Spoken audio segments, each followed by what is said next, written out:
Lemasa nilai tewasnya dua pendaki Gunung Kartens akibat PT Tropik abaikan masyarakat adat. Jadi gini ya, sebagai orang yang pernah bekerja di area Tembagapura, bukan di 68-nya, 68-nya cuma untuk tinggal, tapi lebih ke kampung-kampungnya, ketemu masyarakat lokalnya di sana.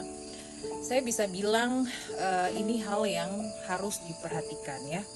Karena masyarakat di atas itu maksudnya di Tembagapura, di gunung, di sekitaran sana, itu masyarakat yang benar-benar hidupnya tuh masih terhubung sekali dengan alam gitu.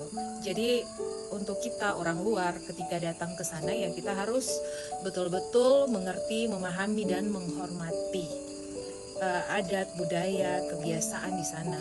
Jadi waktu dulu saya cerita sedikit ya, tahun berapa gitu kita bawa BLT, sekitar tahun 2008 atau 2009 kita bawa BLT, waktu itu zamannya Pak SBY. Jadi saya dengan teman, salah satu teman di distrik, kita mendampingi tim dari kantor pos Kabupaten Mimika. Jadi kita tuh hanya mendampingi lah sebagai orang yang punya wilayah pelayanan ya di distrik. Nah kita bagi itu di sebuah kampung, suatu kampung namanya Beane Gogom. Nah ketika di sana ada sedikit miskomunikasi, akhirnya masyarakat ada beberapa oknum yang kejar kita pakai anak panah. Akhirnya chopper atau helikopter yang antar kita itu langsung kabur, meninggalkan kita sendiri. Akhirnya kita lari dari Benegogom ke Singa itu sekitar, kalau saya sendiri hitung, saya punya waktu lari itu kurang lebih 1 jam, 1,5 jam sampai. Karena saya punya badan waktu itu memang ramping, kecil. Kemudian saya buang semua bama, hanya tas di belakang saja yang saya bawa.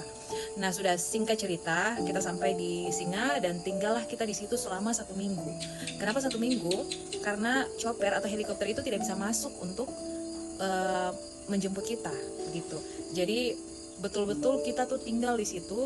Kemudian itu dingin sekali, saya ingat 7 hari itu sama sekali saya bahkan tidak mandi, cuma cuci muka karena dingin. Nah karena dingin, saya punya asma juga, waktu itu sudah kambuh, waktu itu saya memang asma berat. Jadi sudah hari keberapa setiap malam saya punya nafas itu sudah sampai di sini, pokoknya sedikit lagi sudah semua lewat, sudah mau meninggal gitu. Jadi saya bilang sama bapak kepala suku yang tampung kami, saya bilang, Bapak, saya ini belum menikah, tapi saya punya orang tua ada di Timika. Kalau memang terjadi sesuatu sama saya, tolong kasih tahu sama saya punya orang tua bahwa saya meninggal dengan baik-baik, begitu. Jadi bapak kepala suku nih mungkin perasaannya gimana gitu ya, mungkin ya dia rasa juga mungkin dia punya anak ada. Dia bilang, saya anak perempuan, besok pagi-pagi kita ke situ. Dia tunjuk sebuah kayak bukan gunung tapi tanjakan kayak bukit kecil begitu. Jadi pagi-pagi kita ke sana. Kemudian jadi ceritanya begini, harusnya chopper ini bisa masuk, tapi karena mau masuk ke Singa itu harus lewat kayak gunung dan gunung begini. Jadi kalau